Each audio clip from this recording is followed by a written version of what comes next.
Assalamualaikum warahmatullahi wabarakatuh. Perkenalkan, nama saya Muhammad Rafli Setiawan Arista, NPM 2021010071.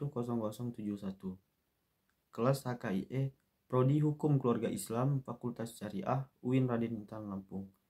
Di sini saya akan menjelaskan alur penyelesaian sengketa tata usaha negara.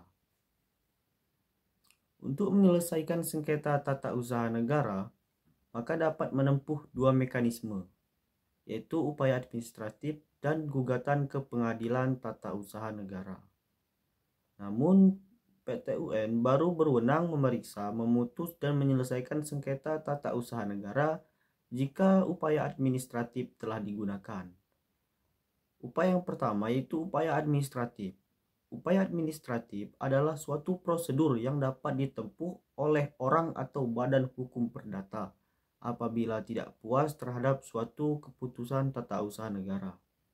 Prosedur tersebut dilaksanakan di lingkungan pemerintahan sendiri dan terdiri atas dua bentuk. Bentuk yang pertama yaitu keberatan. Keberatan ditujukan kepada badan atau pejabat tata usaha negara yang mengeluarkan keputusan tata usaha negara. Yang kedua, banding. Banding administratif yaitu pengajuan surat banding administratif ditujukan kepada atasan pejabat atau instansi lain yang berwenang memeriksa ulang keputusan tata usaha negara yang disengketakan. Berbeda dengan prosedur di pengadilan tata usaha negara, prosedur banding administratif dan prosedur keberatan dilakukan dengan penilaian yang lengkap, baik dari segi penerapan hukum maupun dari segi kebijaksanaan instansi yang memutus. Berdasarkan peraturan perundang-undangan yang menjadi dasar dikeluarkannya keputusan tata usaha negara, dapat dilihat apakah suatu keputusan tata usaha negara dimungkinkan untuk ditempuh upaya administratif.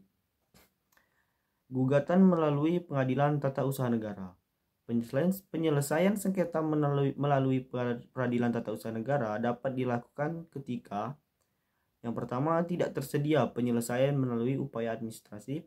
Kedua, jika peraturan dasar dikeluarkannya keputusan tata usaha negara hanya menentukan upaya administratif berupa pengajuan surat keberatan, maka gugatan terhadap keputusan tata usaha negara yang bersangkutan diajukan kepada peradilan tata usaha negara. Ketiga, jika peraturan dasarnya menentukan upaya administratif berupa pengajuan surat keberatan dan atau mewajibkan pengajuan surat banding administratif, maka gugatan keputusan tata usaha negara yang telah diputus dalam tingkat banding administratif diajukan langsung kepada Pengadilan Tinggi Tata Usaha Negara dalam tingkat pertama yang berwenang. Adapun alur pengajuan gugatan sengketa tata usaha negara ke Pengadilan Tinggi Tata Usaha Negara adalah yang pertama, gugatan.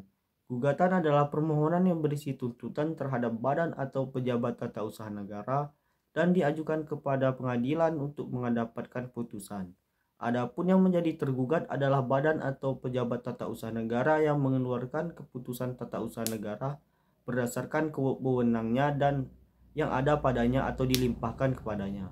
Alasan yang bisa digunakan dalam gugatan adalah keputusan tata usaha negara bertentangan dengan peraturan perundang-undangan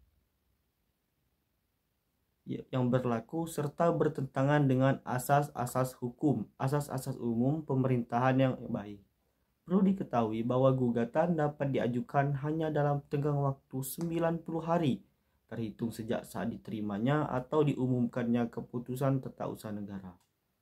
Selanjutnya, prosedur dismisal. Setelah diajukan gugatan, maka akan dilakukan prosedur dismisal atau rapat permusyawaratan. Prosedur dismisal adalah penelitian yang meliputi segi administratif dan segi elementer. Dalam rapat permusyawaratan, ketua pengadilan melalui suatu penetapan berwenang memutuskan gugatan dinyatakan tidak diterima atau tidak berdasar dengan pertimbangan pokok gugatan tersebut nyata-nyata tidak termasuk dalam wewenang pengadilan. Kedua, syarat-syarat gugatan tidak dipenuhi oleh penggugat sekalipun telah diberitahu dan diperingatkan. Tiga, gugatan tersebut tidak didasarkan pada alasan-alasan yang layak. Keempat, apa yang dituntut dalam gugatan sebenarnya sudah terpenuhi oleh keputusan tata usaha negara yang digugat. Kelima, gugatan diajukan sebelum waktunya atau telah lewat waktunya. Terhadap penetapan ini dapat diajukan perlawanan kepada pengadilan dalam tenggang waktu 14 hari setelah diucapkan. Jika perlawanan dibenarkan oleh pengadilan, maka penetapan gugur demi hukum dan tidak dapat digunakan upaya hukum, sehingga pokok gugatan akan diperiksa, diputus, dan diselesaikan menurut acara biasa. Ketiga, pemeriksaan persiapan. Sebelum pemeriksaan pokok sengketa, hakim wajib mengadakan pemeriksaan persiapan untuk melengkapi gugatan yang kurang jelas. Dalam pemeriksaan persiapan, hakim wajib memberi nasihat kepada penggugat untuk memperbaiki gugatan dan melengkapinya dengan data yang diperlukan dalam jangka waktu 30 hari. Hakim dapat meminta penjelasan kepada badan atau pejabat tata usaha negara yang bersangkutan. Apabila dalam jangka waktu 30 hari penggugat belum menyempurnakan gugatan, maka hakim akan memutus bahwa gugatan tidak dapat diterima. Maka apabila hal demikian terjadi, penggugat tidak dapat menggunakan upaya hukum, tetapi dapat mengajukan gugatan yang baru. Selanjutnya, pemeriksaan perkara. Setelah dilakukan pemeriksaan persiapan, maka akan dilakukan pemeriksaan perkara yang mendapatkan putusan. Pengadilan memeriksa dan memutus sengketa dengan 3 orang hakim dengan pemeriksaan acara biasa. Setelah pemeriksaan sengketa selesai, kedua belah pihak diberi kesempatan untuk mengemukakan pendapat terakhir berupa kesimpulan. Adapun yang terakhir yaitu putusan pengadilan tata usaha negara dapat berupa gugatan, ditolak, dikabulkan, tidak diterima, atau gugur terhadap putusan pengadilan tata usaha negara.